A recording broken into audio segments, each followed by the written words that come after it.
jaga tubuh, tak pulih tubuh, tak putari tubuh, yang tubuhnya hana nilai ya Allah.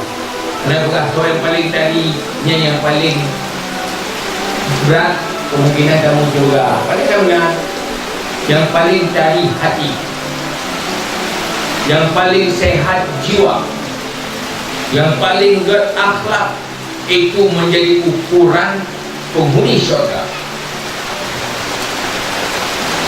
Tengok kadang-kadang waktu datang dari road hati terlepas betul, hantam dah ke mana.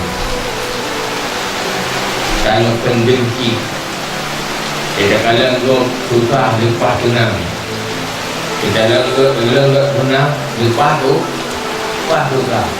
Hana ingat tak boleh lepas betul lo yang boleh, mungkin boleh jadi dia. Tetapi berputar badan dia ada mana, dia ada mana lupa tak boleh untuk bersempurna. Kan? Mana buh sabun, buh nyo, buh je, mulanya saluk. Kan dan saluk selagak mungkin. Pakaian tak pilih model yang berat-berat, cukup mengagak tetapi untuk berjiwa, sikap dan perilaku hati kita yang kadang-kadang terlupakan. Maka nepingan ya Allah, kandungan tubuh batal. Tetapi untuk manusia penghuni syurga selamat dari neraka, bagaimana cantik hatinya, mempercantik jiwa dan hati, akan membuat manusia bahagia untuk selama-lamanya, selamat dari neraka. Mempercantik tubuh, bagaimanapun tak usaha tak pelagak tubuhnya, duduk itu pun lagi. Kan? Orangnya untuk ya Tuhan menjaga baik Tuhan jaga dulu. Namanya Tuhan bukan. Ya, dia ni pilih budak Tuhan orang untuk umum dulu. Budak kecil. Tapi hendak pakai Tuhan. Cakap itu ada betul baik Tuhan. Habis lain cakap itu dah mumah, pabicik dah mumah mengapai Tuhan di. Nak kau betul tak? Ni dia dah kuat Tuhan, dah saja Tuhan. Saya tak kenal kita Tuhan. Oh, bodoh. Mungkin bila Tuhan tengok bodoh. Yang you tengok kamu di kat Tuhan. Kita tengok bodoh. Kenapa betul?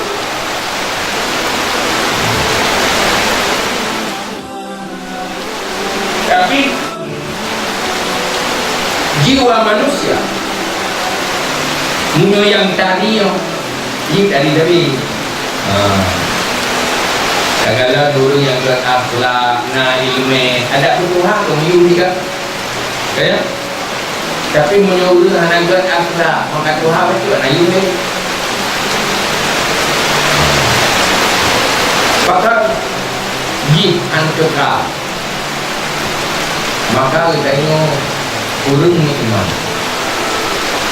Hal yang paling penting kita perjuangkan, percantiklah hati, bersihkan hati dari sifat-sifat yang kotor, minta ilmu tentang penyakit-penyakit hati. Pak doktor Ji yang itu ulama, doktor hati, supaya hati itu sehat, supaya dia itu penghuni syurga. Munyo sakit tubuh, pada doktor biasa aja. Baju ubat, makuling tu. Tetapi untuk doktor rohani, doktor jiwa, nyopule dia bak ulama yang lebih ilmu. Kepu, wate jiwanya sehat, maka mampu berjalan menuju syurga. Jiwa yang sakit akan tidak mampu menuju syurga. Sulit sekali karena jiwanya sakit. Kala nurun yang jiwa kudo, buhdo, lepas ku pada beribadah, lepas ku pada kubur kebaikan. Haitim semangat kadai, haibut yang menuju syurga gada semangat. Bahkan gada semangat, hana merasa semangat bak kubur kebaikan. Bahkan hana merasa semangat ku kebaikan. Ku kebaikannya hana semangat ke jiwa tadi. lagi ulun sakit tubuh tajung kakak sabar kan kakak kenyan mungkin menanti tajak surga anda merasa nikmat. Kenapa? Jiwanya yang sakit.